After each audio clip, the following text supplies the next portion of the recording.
Hello, I'm Glenn W. Hunter, and with me today is our subject matter expert, Shor Denny.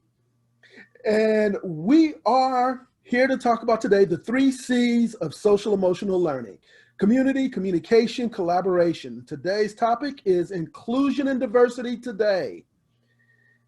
Long time topic of inclusion and diversity. We're doing things a little bit different today. Sure, anything you want to lead off with about whatever happened to diversity just being people of different races? It's so much different now. What's going on?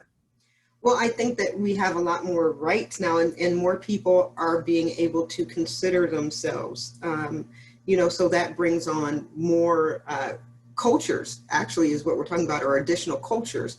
And all of those cultures want to be acknowledged. So that's kind of inclusion. And diversity also is, it's a part of the social justice thing that is happening right now, with all of the protests going on.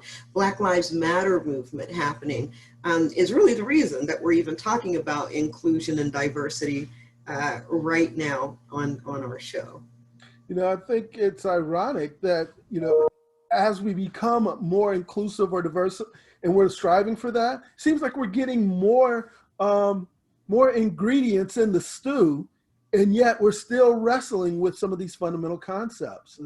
I think there is a bit of irony to that. And so, but let's get to our topic and start trying to unravel this a bit. Shor, you continue to remain on the forefront of what's going on in our community here in the Inland Empire. And obviously you have also a national perspective on it because, well, you're good at your job. What are some of the repercussions after 6+ months of pandemic living as we think about this topic, this racial topic? What are some of the repercussions of it? A lot of clashing, right? So we've been inside for so long that we are like, we'll take any excuse to get out. I did some volunteering today, and it was like any reason just to get out the house so that I could, be around others is kind of what's happening right now. We are escaping. We are seeing firsthand that things like imprisonment and even solitary confinement are, detrimental to our mental health. We're all in a very different state of mind right now. We're all experiencing kind of the same thing, but differently, because we all have different lifestyles, different things that are going on in our lives. But we are all dealing with the fact that we have been cramped up for 6 months. And what in the heck? How am I going to get out of this house? And then we are also talking about that aggression, being aggressive, and the energy to go out when you can't leave and you're still stuck in that house. What does that aggression and that energy, how do you let loose of it in the house? Right now we're seeing large increases in domestic violence. When I talk to people in the field, we're seeing a lot of an increase in our youth harming themselves. This energy, this thing that we have, and I think we can all kind of understand, even my movements that I'm doing right now, we kind of understand exactly how that means I feel personally, and how, if we're not able to get rid of that energy, where does it go? And who becomes, I almost want to say, the victim of it, that pent up energy, frustration, confusion, all the things that we're going through right now. One of the things I find interesting is the fact that we are sort of sequestered in, and even as you see our young folks who are sort of stretching boundaries, as young folks have done for generations, and they're outside, they may have masks, they may not, it may be part of a fashion statement, but what you end up with is this, I need to just express myself. And you could literally see it in their body language, that there's this pent up anxiety and there's no rules to help them figure out how to diffuse it. And I think that's harmful in the big picture. For the kids and for the adults, the dad that's used to going to work and getting away from it all, it could be a chaotic household, and that's his work is where he gets his peace. Or vice versa, it could be the wife in that same situation. There are, I have been experiencing a little bit of depression over the fact that I don't have my self-care mechanisms. Now, in the beginning, it was okay, I can suffer through this. There are some physical things that I need to do for my body. And then there are some things mentally that I did that I didn't even realize. I mean, we know this is self-care, but you don't really realize the impact until it's not there anymore. So getting my nails done. See, I got my nails done because it opened up last week, right? So I was one of them in the first week to go get my nails done because it wasn't the actual act of getting my nails done, but it was the care. The person, I went to the same lady that I always go to. It was the connection I have with that person. It's them touching me and doing my hands and my feet. It's the whole experience that was a part of my self-care that was gone for basically 6 months, right? I have this thing with my back, so I get a massage once a month. Well, I haven't had a massage. So there are things going on with my body and my back, and I'm all quirked, but I did not realize how much my life and my frame of mind would change by not having those outlets.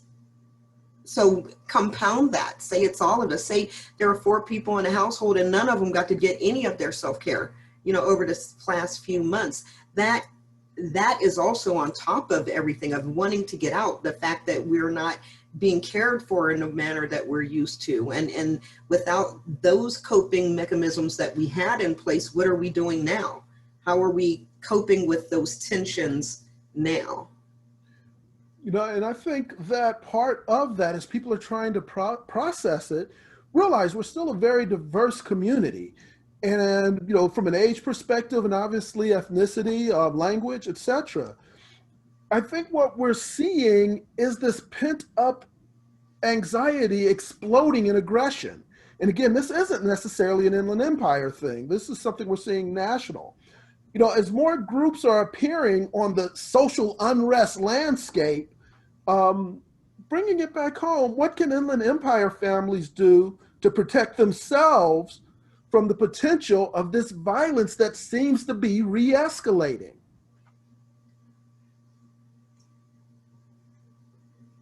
There are several things and several ways that you can do this. One I'm going to say is when you're talking about that, get into the politics of this. I'm going to say for the social unrest and for that, get involved. There are many ways to do it from your home.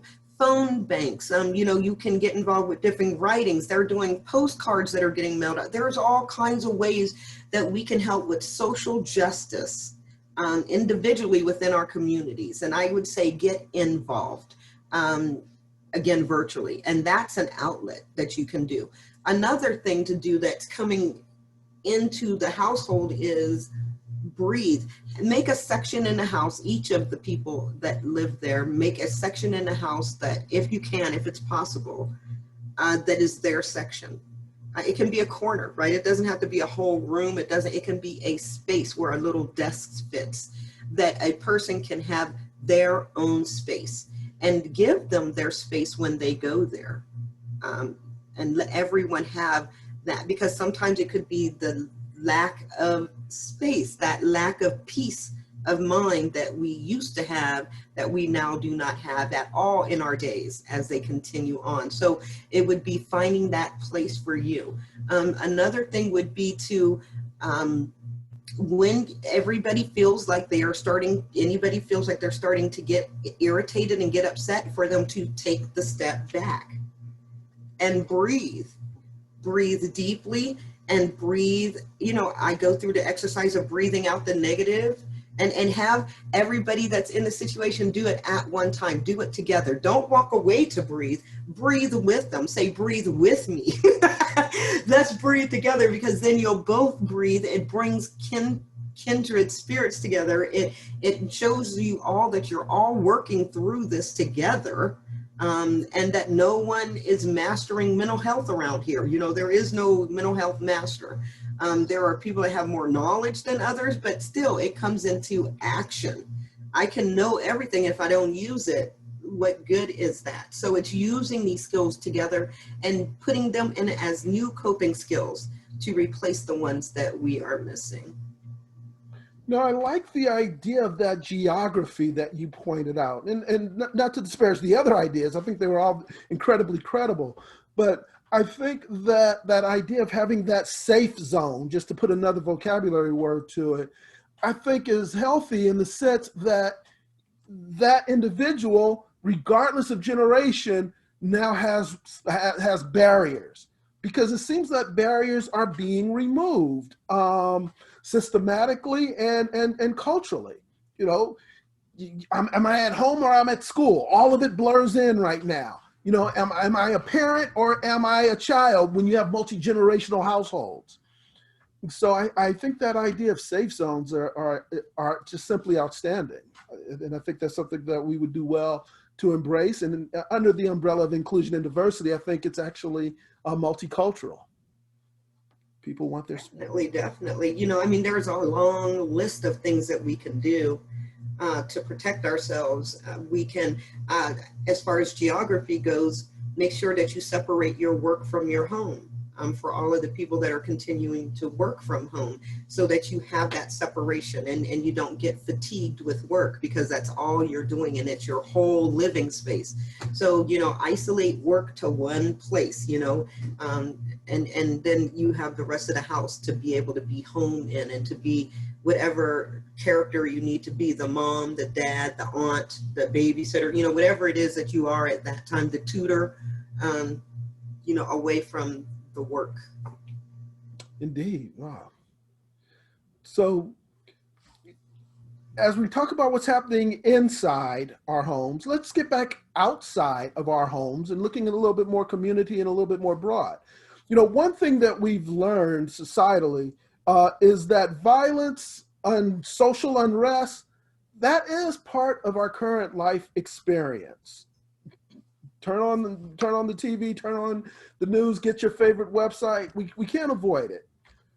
How should we as adults prepare our children, our kids, to cope with this going forward? We're finding new ways to express aggression and social unrest. How do we prepare our kids to cope going forward? Several of the things that I've already said, it would be by doing that and it being the example. When I'm in schools and I'm talking with people, they always say, why didn't they teach those kids? And I look at them, who? The parents. Why didn't the parents teach these kids before they sent them here? And I try to say to all of them, they did. Those kids are coming to us equipped with every coping skill that they have gathered since birth. They have come equipped. The challenge becomes, are they equipped with coping skills for the situation that they are in? And in trauma, what we find is that many kids are equipped for a very abusive situation and not non-abusive situations. So, and here I'm going to say that kids use their parents' coping skills. And knowing this to be true, if the parents change their coping skills to positive coping skills, such as the breathing exercises, the having the space, transparency and talking, that we all have feelings and, you know, being one of those with the feelings, not only, you know, that we can show them by example and build different coping skills that can be used, you know, universally around more environments and more cultures than the standard coping skills that they've gained at this point. Wow. So no matter how hard the children try, our youth are being clever. The ways that they're trying to manipulate virtual learning, there's still lessons for them to learn, literally for their own personal well-being and their survival. And so I think that is actually a good point to kind of wrap this up, that we have the tools and they are available, but I think that we have to make sure that they're being introduced in a way that our youth will receive it, and more importantly, our adults believe and are willing to demonstrate. I think our youth are still in a position where they do what they see.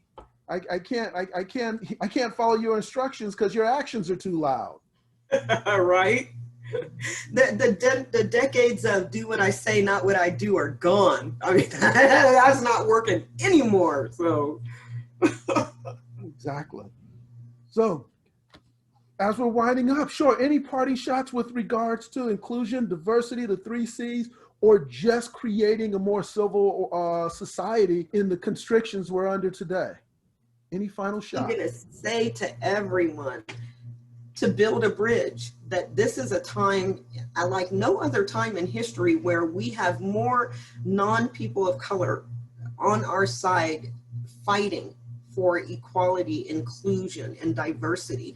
And I say, hand out your arm, put your arm out, take their hand, teach them, understand that they have been in a place that we have not. They are just now, it's just now dawning, and they need that support. We cannot turn our backs and say, you should have known, because leaving it up to them has made us where we are today.